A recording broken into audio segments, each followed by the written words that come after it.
₹100 ₹100 ಯಾರ್ ದೇವ್ರ ನೋಡ್ಬೇಕೋ ಅವ್ರು ₹100 ಕೊಡಿ. ನಾನೇನಾದ್ರು ದೇವ್ರ ತೋರ್ಸಿಲ್ಲ ಅಂದ್ರೆ 100ಕ್ಕೆ ₹200 ವಾಪಸ್ ಕೊಡ್ತೀನಿ. ₹200 ನೀ ಕೊಡದೆ ಹೋದ್ರೆ ಮೆಡ್ ತಗೊಂಡೋಡಿ. ಆದ್ರೆ ಮದ್ವೆ ಆದವ್ರಿಗೆ ಮಾತ್ರ ಕಾಣೋದು. ಯಾರನ್ನ ₹100? ಆಹಾ, ಕೊಡು ರಾಜ, ಕೊಡು ಚಿನ್ನ, ಕೊಡು. ಏನಪ್ಪ ನೀನ್ ಖಂಡಿತ ದೇವ್ರನ್ನ ತೋರಿಸ್ತೀಯಾ? ಏನ್ ಚೇರ್ಮನ್ರೆ ಹಿಂಗ್ ಕೇಳ್ತಾ ಇದ್ದೀರಾ? ಇವರೆಲ್ಲ ₹100 ಕೊಡ್ತಾವ್ರಲ್ಲ, ಇವರೆಲ್ಲ ಏನ್ ದಡ್ಡನ್ ಮಕ್ಳ? ಹೇಳಿ ಕೇಳಿ ನೀವು ಊರ್ ಚೇರ್ಮನ್ರು. ನಾನೇನಾದ್ರು ದೇವ್ರ ತೋರ್ಸಿಲ್ಲ ಅಂದ್ರೆ ದೇವ್ರಿರೋ ಜಾಗಕ್ಕೆ ನನ್ನೇ ಕಳಿಸ್ಬಿಡ್ತೀರಾ? ಅಯ್ಯೋ ಬ್ಯಾಡಿ ಸ್ವಾಮಿ, ಅವನ್ ಮಾತು ನಂಬೇಡಿ. ಅವನ್ ದೇವ್ರನ್ನ ತೋರಿಸದೇ ಇದ್ರೆ ಆಮೇಲೆ ನಾನೇನು ಅಂತ ಅವನಿಗೆ ತೋರಿಸ್ತೀನಿ. ಅದು ಮಾತು. ಇನ್ಯಾರ್ಗನ್ನ ದೇವ್ರ ತೋರಿಸ್ಬೇಕು? ₹100. ನಾಳೆ ಬೆಳಿಗ್ಗೆ ನೀವೆಲ್ಲ ನೀಟಾಗಿ ಸ್ನಾನ ಮಾಡಿ ಊರ್ ಮುಂದಿನ ಕೆರೆ ಹತ್ರ ಸೇರ್ಕೋಬೇಕು. ಸ್ನಾನ ಮಾಡದೆ ಯಾರಾದ್ರೂ ಬಂದ್ರೆ ದೇವ್ರು ಕಾಣೋದಿಲ್ಲ. ಜೊತೆಗೆ ಯಾವ್ದೇ ಕಾರಣಕ್ಕೂ ನಿಮ್ ಹೆಂಡತಿನ ಕರ್ಕೊಂಬರ್ಬಾರ್ದು. ಮುಟ್ಟು ಚಟ್ಟು ಆಗಿದ್ ಜಾಗಕ್ಕೆ ದೇವ್ರು ಕರೆದ್ರೆ ಬರೋದಿಲ್ಲ ಸ್ವಾಮಿ. ಅದಕ್ಕೆ ಈಗ ನೀವೆಲ್ಲ ದಯಮಾಡಿಸ್ಬೋದು. ನಾಳೆ ಬೆಳಿಗ್ಗೆ ಬನ್ನಿ. ಹೋಗಿ. ಅದ್ಗೆ ಕೊಡಿ, ನಾನ್ ಅಣ್ಣನ್ಗೆ ನಾ ಬಡಿಸ್ತೀನಿ. ದಿನ ಅದ್ಗೆ ತಾನೇ ನಿಮಗ್ ಬಡಿಸ್ತಾರೆ, ಇವತ್ತಿನ ನಾನ್ ಬಡಿಸ್ತೀನಿ. ಎಷ್ಟು ದಿನ ಬಡಿಸ್ತೀಯಮ್ಮ? ಒಬ್ಬ ಶ್ರೀಮಂತನ ಮನೆಯಿಂದ ಒಬ್ಬ ಹುಡುಗನ ಕರ್ಕೊಂಬರೋರ್ಗು ತಾನೆ. ಆ ಕಷ್ಟನ ನಾನ್ ನಿಮಗ್ ಕೊಡಲ್ಲ ಅಣ್ಣ. ನನ್ ಮನಸ್ಸಿನಲ್ಲಿ ಒಬ್ರಿದ್ದಾರೆ. ನನ್ನ ಅಣ್ಣನ್ ಗೌರವಕ್ಕೆ, ಮರ್ಯಾದೆಗೆ ಅವ್ರು ಯಾವ್ದೇ ರೀತಿ ಕಡಿಮೆ ಇಲ್ಲ. ಒಳ್ಳೆ ಮನೆತನಕ್ ಸೇರ್ತವ್ರು. ಇದೆಲ್ಲ ನಿನ್ಗಿಷ್ಟ ಆದ್ರೆ ಮಾತ್ರ ಅಣ್ಣ, ಇಲ್ಲ ಅಂದ್ರೆ ಬೇಡ. ಅವನ್ ಯಾರೇ ಆಗಿದ್ರು ನಾನಿನ್ ಮದುವೆ ಮಾಡಿ ಮುಗಿಸ್ತೀನಿ. ಹುಡುಗ ಯಾರಮ್ಮ? ಡಾಕ್ಟರ್ ಅಣ್ಣ, ಗಿರೀಶ್ ಅಂತ. ನನ್ ಕಾಲೇಜ್ನಲ್ಲೇ ಸೀನಿಯರ್ ಸ್ಟೂಡೆಂಟ್. ಅವ್ರ ತಂದೆ ಯಾರು ಹೇಳಮ್ಮ? ಈಗ್ಲೇ ಮಾತಾಡ್ ಮುಗಿಸ್ಬಿಡ್ತೀನಿ. ನನ್ ತಂಗಿ ಹಿಡಿಸಿದೆ ಅಂದ್ಮೇಲೆ ನೇರ ಮದುವೆನೆ. ಅಯ್ಯಯ್ಯೋ, ಅವಸರ ಪಡ್ಬೇಡ ಅಣ್ಣ. ನೀನ್ ಒಪ್ಕೊಂಡ್ರೆ ನಿನ್ನನ್ನು ಕರ್ಕೊಂಡು ಮಾತುಕತೆಗೆ ಅವ್ರ ಮನೆಗ್ ಬರ್ತೀನಿ ಅಂತ ಹೇಳಿದ್ದೆ. ಮೊದ್ಲವ್ರು ಯಾರು ಅಂತ ಹೇಳಮ್ಮ. ಬೇರೆ ಯಾರು ಅಲ್ಲ ಅಣ್ಣ, ನಮ್ ಕಾಲೇಜ್ ಫಂಕ್ಷನ್ ಅಲ್ಲಿ ನಿನ್ ಪಕ್ಕದಲ್ಲಿ ಕೂತಿದ್ರಲ್ಲ, ಪೊಲೀಸ್ ಆಫೀಸರ್ ಧರ್ಮರಾಜ್.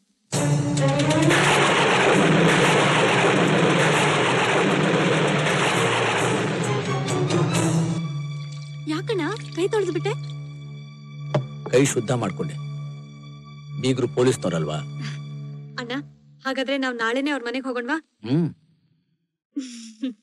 ಹೋಗೋಣ.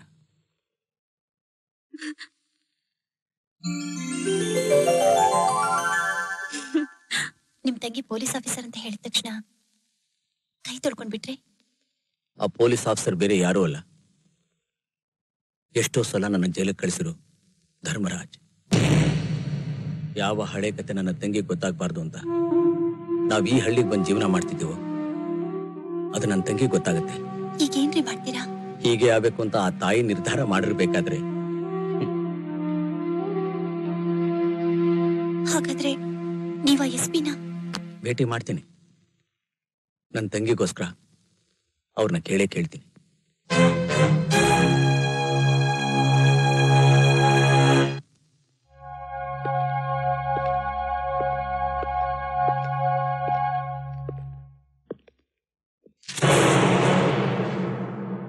ಬನ್ನಿ ಯಜಮಾನ್ರೆ. ಓ, ಈಗ ನೀವು ತಾನೇ ಈ ಊರನ್ನೇ ಉದ್ಧಾರ ಮಾಡಕ್ ಅವತರಿಸಿರೋ ದೇವರು. ಊರ್ ಜನ ಎಲ್ಲ ಸೇರಿ ತೇರಲ್ಲಿ ಕೂರ್ಸಿ ಎಳ್ಕೊಂಬರ್ಬೇಕಾ ದೇವ್ರು ನೀವು. ಈಗ ನನ್ನ ಮನೆ ಹುಡ್ಕೊಂಡ್ ಬಂದಿದ್ದೀರಲ್ಲ, ಏನ್ ವಿಷಯ? ಇವಳು ನನ್ನ ತಂಗಿ ಗೌತಮಿ. ನಾನ್ ಮೆಡಿಕಲ್ ಕಾಲೇಜ್ನಲ್ಲಿ ಭಾಷಣ ಮಾಡುವಾಗ ಚಪ್ಪಾಳೆ ತಟ್ಟಿದ ಹುಡುಗಿ ನೀನೇ ತಾನೆ? ನೀನ್ ಇವ್ರ ತಂಗಿನ? ಏನಾಗ್ಬೇಕು ದೇವ್ರೆ? ನನ್ನ ತಂಗಿ ಒಬ್ಬ ಹುಡುಗನ್ ಪ್ರೀತಿಸ್ತಾ ಇದ್ದಾಳೆ. ಅರ್ಥ ಆಯ್ತು. ನಿಮ್ ಅಂತಸ್ತಿಗೆ ಮೀರಿ ನಿಮ್ ತಂಗಿ ಪ್ರೀತಿಸಿದಾಳೆ. ಅದಕ್ಕೆ ಗಂಡಿನ ಮನೆ ಕಡೆಯವರು ತಕರಾರು ಮಾಡಿದ್ರು. ಅದಕ್ಕೆ ಈ ಯಜಮಾನ್ರಿಗೆ ಈ ಪೊಲೀಸ್ ಸಹಾಯ ಬೇಕು. ನಿಮ್ ಸಹಾಯ ನನಗೆ ಬೇಕಾಗಿಲ್ಲ. ಅದು ಸರಿನೇ. ನಿಮ್ ಹತ್ರ ಇಲ್ದಿರೋ ಜನಗಳ ನೀವೇ ಹಾಲಿನ ಆಯ್ತಲ್ಲ. ಅದಿರ್ಲಿ, ವರ ಯಾರು? ನಿಮ್ ಹುಡುಗನ್ ಸ್ವಲ್ಪ ಕರಿತೀರಾ? ಯಾಕೆ, ಆ ಹುಡುಗ ಅವನಿಗೆ ಗೊತ್ತಾ? ಗಿರೇ,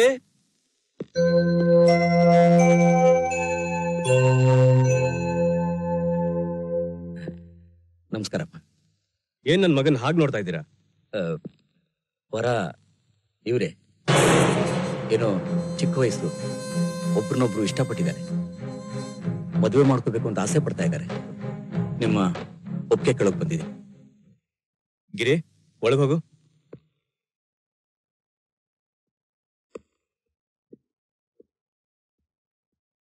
ತಪ್ಪಿಲ್ಲ. ನಿಮ್ ತಂಗಿ ಓದಿರೋ ಓದ್ಗೂ ಇವಳಿಗಿರೋ ಅಂದಕ್ಕೂ ನನ್ ಮಗನ ಆಸೆ ಪಡೋದ್ರಲ್ಲಿ ತಪ್ಪೇ ಇಲ್ಲ. ಆದ್ರೆ ನೀವು ಆಸೆ ಪಡ್ತಾ ಇರೋದು ತಪ್ಪು. ನಿಮ್ ತಂಗಿಗೆ ನನ್ ಮಗನ್ ಮದುವೆ ಆಗೋ ಯೋಗ್ಯತೆ ಇದೆ, ಆದ್ರೆ ನಿಮಗೆ ನನ್ನ ಸಂಬಂಧಿ ಆಗೋ ಅರ್ಹತೆ ಇದೆಯಾ? ನಾನ್ ನನ್ನ ಮಗನ ಇನ್ವಿಟೇಷನ್ ಕಾರ್ಡ್ ನಲ್ಲಿ ಧರ್ಮರಾಜ್ IPS ಅಂತ ಹಾಕೋತೀನಿ. ಅದೇ ಇನ್ವಿಟೇಷನ್ ಕಾರ್ಡ್ ಅಲ್ಲಿ ನಿನ್ನ ಹೆಸರು ಪಕ್ಕ ಏನ್ ಹಾಕೋತೀಯ? ಡಿಗ್ರಿ ಬದಲು ಸೆಕ್ಷನ್ 143, 145, 148 ಬೇಡ, ಕಾಮಿಡಿ ಆಗೋಗುತ್ತೆ. ನಾನ್ ನನ್ನ ವಂಶದ ಬಗ್ಗೆ ಎದೆ ತಟ್ಕೊಂಡು ಹೆಮ್ಮೆಯಿಂದ ಹೇಳ್ಕೊತೀನಿ. ಆದ್ರೆ ನಿನ್ ಬಗ್ಗೆ ಏನಾದ್ರೂ ಹೆಮ್ಮೆಯಿಂದ ಹೇಳ್ಕೊಳಕ್ಕಾಗತ್ತಾ? ನಿಲ್ಸಿ. ನಮ್ಮ ಅಣ್ಣನ ಬಗ್ಗೆ ಏನ್ ಅನ್ಕೊಂಡಿದ್ದೀರಾ ನೀವು? ನಿಮ್ ಇಷ್ಟ ಬಂದ ಹಾಗೆ ಮಾತಾಡ್ತಾ ಇದ್ದೀರಾ? ಗೌತಮಿ, ಅಣ್ಣ ಬೇಡ ಅಣ್ಣ, ಇವ್ರ ಮಗ ನನಗ್ ಬೇಕಾಗಿಲ್ಲ. ನಮ್ಮಣ್ಣ ಅವ್ರ ಬಗ್ಗೆ ಅವ್ರು ಏನ್ರಿ ಹೇಳ್ಕೊಳಕ್ ಸಾಧ್ಯ? ಈ ಊರ್ನವ್ರು ಕೇಳಿ, ಅವ್ರು ಯಾರು ಅಂತ ಗೊತ್ತಾಗತ್ತೆ. ಯಾವುದು? ಒಂದ್ ಕಾಲದಲ್ಲಿ ನಿಮ್ಮಣ್ಣ ರೌಡಿ ಕೇಳಿ ದಾದಾ ಆಗಿದೆ ಅಂತ ಊರ್ ಜನಕ್ಕೆ ಗೊತ್ತಾ? ಅದ್ ನನಗ್ ಗೊತ್ತು. ಅದನ್ನ ಅವನ್ ಮರ್ತಿರ್ಬಹುದು, ನಾನೇ ಬರೀಲಿ. ನಿಮಗ್ ನಾನ್ ಹಿಡಿಸ್ಲಿಲ್ಲ ಅಂದ್ರೆ ಹೇಳ್ಬಿಡಿ. ಅದನ್ನು ಬಿಟ್ಟು ನನ್ನ ಮುಂದೆ ನನ್ನ ಅಣ್ಣನ ಬಗ್ಗೆ ತಪ್ಪಾಗಿ ಮಾತಾಡಿದ್ರೆ ನನಗ್ ನಿಮ್ಮೆಲ್ಲಿರೋ ಮರ್ಯಾದೆನೆ ಹೊರಟೋಗುತ್ತೆ. ನಿಮ್ಮಣ್ಣ ಯಾರು ಅಂತ ನೀನೇ ಕೇಳು. ಅವನೊಬ್ಬ ರೌಡಿ ಅಲ್ಲ, ಕೇಳಿ ಅಲ್ಲ, ದಾದಾ ಅಲ್ಲ ಅಂತ ಹೇಳ ಕೇಳು. ಹೆತ್ತ ತಾಯಿ ಕೈಯಿಂದನೇ ತನ್ನ ಮಗನ ಕೊಲೆ ಮಾಡಿಸಿದ ಕೊಲೆ ಪಾತಕ ಅಲ್ಲ ಅಂತ ಹೇಳ ಕೇಳು. 3 ಜನ ಅಮಾಯಕ ವಿದ್ಯಾರ್ಥಿಗಳು ಬಸ್ನಲ್ಲೇ ಉರಿದು ಬೂದಿ ಆಗಕ್ಕೆ ಕಾರಣವಾದ ಆ ಪಾಪಿ ಯಾರು ಅಂತ ಹೇಳ ಕೇಳು. ಅಣ್ಣ, ಅವ್ರು ಹೇಳ್ತಾ ಇರೋದು ಯಾವ್ದು ನನ್ ಕೈಲಿ ನಂಬಕ್ ಆಗ್ತಿಲ್ಲ. ಅವ್ರು ಹೇಳ್ತಾ ಇರೋದೆಲ್ಲ ಸುಳ್ಳು ಅಂತ ಹೇಳೋಣ. ಹೇಳೋಣ ಹೇಳೋಣ ಹೇಳೋಣ. ಅವ್ರು ಹೇಳಿದ್ದೆಲ್ಲ ಸುಳ್ಳು ಅಂತ ನಾನು ಹೇಗಮ್ಮ ಹೇಳಿ? ಅವ್ರ ದೃಷ್ಟಿನಲ್ಲಿ ನಾನ್ ಮಾಡಿದ್ದೆಲ್ಲ ತಪ್ಪಾಗಿ ಕಂಡಿರ್ಬೋದು. ಒಂದು ಕಾಲದಲ್ಲಿ ನಿಮ್ಮ ಅಣ್ಣ ಹಾಗೆ ಇದ್ದ. ಗೌತಮಿ, ಗೌತಮಿ, ಗೌತಮಿ, ತಪ್ಪು ಮಾಡ್ಬಿಟ್ರಿ ಸರ್. ನಾನೇ ಮರ್ತು ಹೋಗಿದ್ದ ನನ್ನ ಹಳೆ ಕತೆನ ಹೇಳಿ ನೀವು ತಪ್ಪು ಮಾಡ್ಬಿಟ್ರಿ. ಇದೇ ಜಾಗದಲ್ಲಿ ನಾನೇನಾದ್ರೂ ಹಳೆ ಶಿವ ಆಗಿದ್ದಿದ್ರೆ ಇಲ್ಲಿ ನಡೀತಾ ಇದ್ದ ಕಥೆನೇ ಬೇರೆ.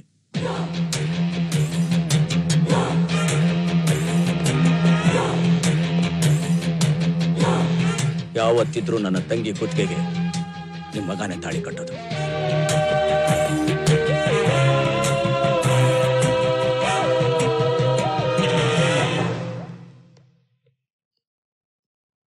ಡಾಕ್ಟರ್, ನನ್ನ ತಂಗಿ ಹೇಗಿದ್ದಾಳೆ? Nothing to worry. ಗಾಬರಿಯಿಂದ ತಲೆ ಸುತ್ತಿದ್ದಾರಷ್ಟೇ. ನೀವು ಹೋಗಿ ನೋಡಬಹುದು.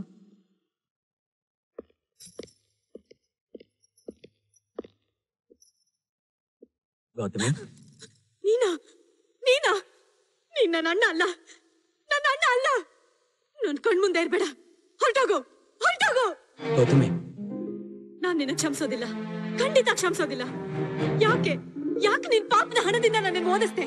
ಯಾಕೆ ನನ್ನ ಹತ್ರ ಒಳ್ಳೆಯವನಾಗಿ ನಡ್ಸಿ ನನ್ನ ಹೀಗೆ ವಂಚಿಸ್ದೆ? ಇಂಥ ಕೇವಲವಾದ ಜೀವನನ ನಾನ್ ನಿನ್ ಹತ್ರ ಬೇಡಿದ್ನಾ? ನೀನೊಬ್ಬ ರೌಡಿ, ಹಣ ತಗೊಂಡು ಜನಗಳನ್ನ ಹೊಡಿಯೋನು, ಜೈಲಿಗೆ ಹೋಗಿರೋನು. ನನ್ನನ್ ಕೊಂದ್ಬಿಡು, ನಿನ್ ಕೈಯಾರೆ ನನ್ನ ಕೊಂದ್ಬಿಡು. ಇನ್ ಮೇಲೆ ನಿನ್ ತಂಗಿಯಾಗಿ ಬದುಕಿರೋಕೆ ನನಗೆ ಇಷ್ಟ ಇಲ್ಲ. ಕೊಂದ್ಬಿಡು, ಕೊಂದ್ಬಿಡು, ಏನ್ಬಿಡು. ಮುಚ್ಚು ಬಾಯ್. ಯಾರ ಬಗ್ಗೆ ಏನ್ ಮಾತಾಡ್ತಿದ್ಯಾ? ಎಷ್ಟು ದಿನ ನೀನ್ ಇವ್ರ ತಂಗಿ ಆಗಿರ್ತೀಯಾ? ಒಂದು ಹೆಣ್ಣಿಗೆ ಒಡ ಹುಟ್ಟಿದವ್ರ ಮೇಲೆ ಪ್ರೀತಿ ಇರೋದು ಮದ್ವೆ ಆಗೋವರೆಗೂ ಮಾತ್ರನೇ. ಮದ್ವೆ ಆದ್ಮೇಲೆ ಅವಳಿಗೆ ಸರ್ವಸ್ವನು ಅವಳ ಗಂಡನೇ. ಪ್ರತಿಯೊಂದು ಹೆಣ್ಣು ಒಡ ಹುಟ್ಟಿದವರು ಹೇಗಿದ್ರು ಕಟ್ಕೊಳ್ಳೋನು ಒಳ್ಳೆಯವನಾಗಿರ್ಬೇಕು ಅಂತ ಆ ದೇವರನ್ನ ಬೇಡ್ಕೋತಾಳೆ. ನಾನು ಹಾಗೆ ಪ್ರಾರ್ಥನೆ ಮಾಡಿ ನಿಮ್ಮಣ್ಣನ್ ಪಡೆದಿದ್ದು. ನನ್ನ ಜೀವನನೇ ನಾನು ಅವ್ರಿಗೆ ಒಪ್ಸಿದ್ದೀನಿ ಅಂದ ಮೇಲೆ ನನ್ನ ಗಂಡ ಎಂಥವ್ರು ಅಂತ ನೀನೇ ಯೋಚನೆ ಮಾಡಿ ನೋಡು. ಅವ್ರು ಒಂದ್ ವೇಳೆ ತಪ್ಪು ಮಾಡಿದ್ರು ಅದಕ್ಕೆ ಚಿಂತೆ ಮಾಡ್ಬೇಕಾದ್ರು ನಾನೇ ಹೊರತು ನೀನಲ್ಲ. ನೀನ್ ಆಸೆ ಪಟ್ಟವನು ನಿನಗ್ ಸಿಗ್ಲಿಲ್ಲ ಅಂತ ನೀನು ನಿಮ್ಮಣ್ಣನ ದ್ವೇಷಿಸ್ತಾ ಇದೀಯ. ಒಂದ್ ವೇಳೆ ನಿನಗೆ ಮದ್ವೆ ಆದ ಮೇಲೆ ನಿಮ್ಮಣ್ಣ ಒಬ್ಬ ರೌಡಿ ಅಂತ ಗೊತ್ತಾಗಿದ್ದಿದ್ರೆ ನೀನ್ ಹೀಗೆ ಮಾಡ್ತಿದ್ಯಾ? ನೀನ್ ನಿನ್ ಗಂಡನ್ ಬಿಟ್ಟು ಸಾಯೋಕ್ ಸಿದ್ಧವಾಗ್ತಿದ್ಯಾ?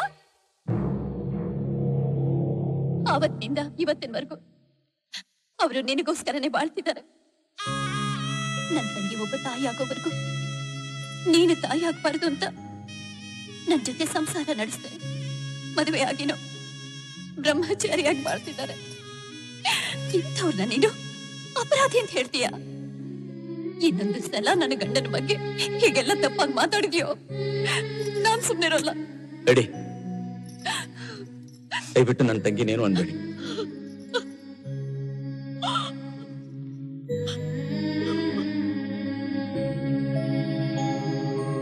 ಒಂದು ವೇಳೆ ನಾನು ಅಪರಾಧಿ ಆಗಿದ್ರೆ ಪ್ರತಿ ದಿವಸ ನಾನು ಪೂಜೆ ಮಾಡೋ ಆ ತಾಯಿ ನನ್ನ ತಂಗಿ ಇಷ್ಟಪಟ್ಟವನ ಜೊತೆ ಅವಳು ಮದುವೆ ನಡೆಸೋಲ್ಲ. ನಾನು ನಿರಪರಾಧಿ ಆಗಿದ್ರೆ ಖಂಡಿತ ಅವಳು ಇಷ್ಟಪಟ್ಟವನ ಜೊತೆ ಅವಳ ಮದುವೆ ನಡೆಯುತ್ತೆ, ನಡೆಸ್ತಾಳೆ. ತಾಂಬೂಲಂ ಸ್ವೀಕೃತ್ವ ಶುಭಂ ಭವತು. ಈ ಹಳ್ಳಿಗೆ ನೀವು ತುಂಬಾ ದೊಡ್ಡ ಮನುಷ್ಯರು. ನಿಮ್ ಸಂಬಂಧ ಬೆಳೆಸೋಕೆ ನಾವು ಬಹಳ ಪುಣ್ಯ ಮಾಡಿದ್ವಿ. ಸಾಹೇಬ್ರೆ, ಈ ಹಳ್ಳಿಲ ನಾನೊಬ್ಬ ದೊಡ್ಡ ಮನ್ಸ ಅಂತ ಚಿಲ್ರೆ ಹುಡುಗರು ಗೊತ್ತಿಲ್ಲದೆ ಇದ್ರು ನಿಮ್ಮಂತ ದೊಡ್ಡವ್ರಿಗೆ ಗೊತ್ತಿದೆಯಲ್ಲ, ತುಂಬಾ ಸಂತೋಷ. ದೇವ್ರು ತೋರಿಸ್ತೇನೆ, ಬನ್ನಿ, ಬೇಗ ಬೇಗ ಬನ್ನಿ.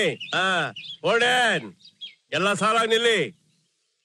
ಅಗೋ ಅಲ್ಲಿ ಕರಿ ಬೋರ್ಡ್ ಮೇಲೆ ಒಂದು ಬಿಳಿ ಬೋರ್ಡ್ ಇದೆಯಲ್ಲ, ಅಲ್ಲೇ ದೇವ್ರು ಬರೋದು. ಕಣ್ಣಲ್ಲಿ ಕಣ್ಣಿಟ್ಟು ನೋಡ್ತಾ ಇರಿ. ದೇವ್ರು ಬರ್ಲಿಲ್ಲ ಅಂದ್ರೆ 100ಕ್ಕೆ 200 ಕೊಡ್ತೀಯ ತಾನೆ? ನಿಮ್ ತಾಯಣೆ ಕೊಡ್ತೀನಿ.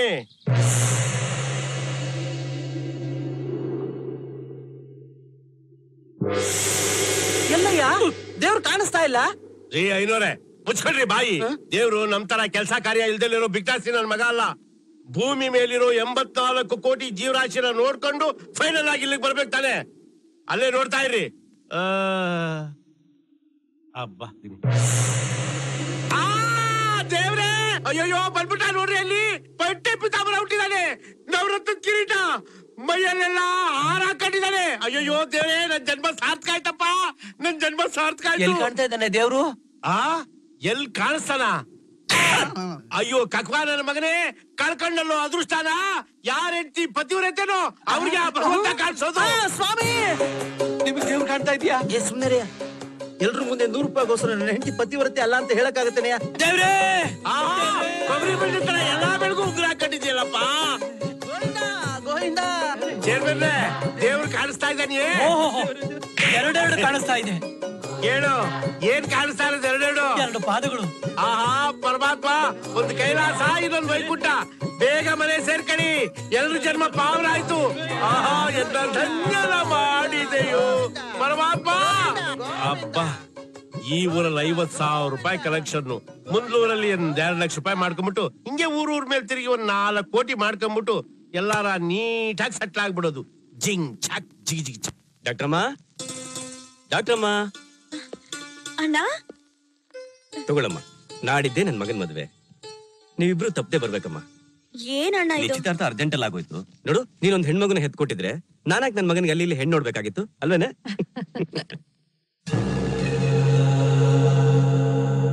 ಈ ಹುಡುಗಿ ಸರ್ಜಾಪುರದ ಜಮೀನ್ದಾರ್ ಗೌಡನ ಒಬ್ಳೇ ಮಗಳು. ಇವಳು BS ಕಾಲೇಜಲ್ಲಿ ತಾನೇ ಓದ್ತಾ ಇದ್ದಿದ್ದು? ಯಾಕೆ, ನಿನ್ಗೆ ಅವಳು ಗೊತ್ತಾ? ತಪ್ಪು ಮಾಡ್ಬಿಟ್ಟೆ ಅಣ್ಣ. ಏನ್ ಹೇಳ್ತಿದ್ಯಾ?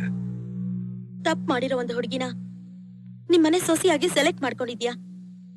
ಏನ್ ಹೇಳ್ತಿದ್ಯಮ್ಮ? 6 ತಿಂಗಳ ಹಿಂದೆ ಈ ಹುಡುಗಿಗೆ ನಾನೇ ಅಬಾರ್ಷನ್ ಮಾಡಿದ್ದೆ. ಏ, ಅವಳೇನಂತ ಸರಿಯಾಗಿ ನೋಡಿ ಹೇಳಮ್ಮ. ಲಗ್ನ ಪತ್ರಿಕೆಯಲ್ಲಿ ಅವಳ ಫೋಟೋನೇ ಇದೆ. ಅವ್ರ ತಂದೆನೆ ಕರ್ಕೊಂಡ್ ಬಂದು ಅಬಾರ್ಷನ್ ಮಾಡಿಸಿದ್ದು.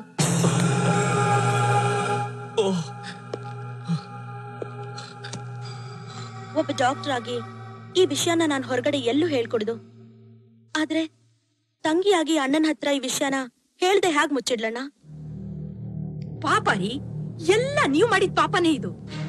ಜೈಲಲ್ಲಿರೋ ಅಪರಾಧಿಗೂ ಕೂಡ ಹಳೆದನ್ನೆಲ್ಲ ಮರೆತು ಹೊಸ ಜೀವನ ಪ್ರಾರಂಭಿಸು ಅಂತ ಹೇಳೋ ನೀವು ಮನೆವರೆಗೂ ಬಂದ ಶಿವಪ್ಪನ್ಗೆ ಹಳೆ ಕಥೆನೆಲ್ಲ ಹೇಳಿ ಅವಮಾನ ಮಾಡಿದ್ರಿ.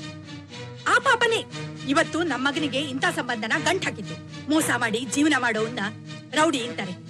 ಆದ್ರೆ ಅವನ್ ತಿದ್ದೋನ್ ಹ್ಯಾಗ್ರಿ ರೌಡಿ ಆಗ್ತಾನೆ? ಅವತ್ತು ಸುಭಾಷ್ ಚಂದ್ರ ಬೋಸ್ ಹಾಗೆ ಕಂಡ ಆ ಮನುಷ್ಯನ ನೋಡಿ ನಾನ್ ತುಂಬಾ ಹೆಮ್ಮೆ ಪಟ್ಟೆ. ಆದ್ರೆ ಆ ವ್ಯಕ್ತಿನ ನೀವು ರೌಡಿ ಅಂತ ಅವಮಾನ ಮಾಡಿ ಕಳ್ಸಿದ್ರಿ. ಆ ಪಾಪನೇರಿ ನಮ್ಮ ಮಗನಿಗೆ ಇಂಥ ಸಂಬಂಧನ ಗಂಟ್ ಹಾಕಿದ್ದು. ಹೋಗಿ ಅವ್ರ ಹತ್ರ ಕ್ಷಮೆ ಕೇಳಿ ನಮ್ಮ ಮಗನಿಗೆ ಒಂದ್ ಒಳ್ಳೆ ಭವಿಷ್ಯ ರೂಪಿಸಿ.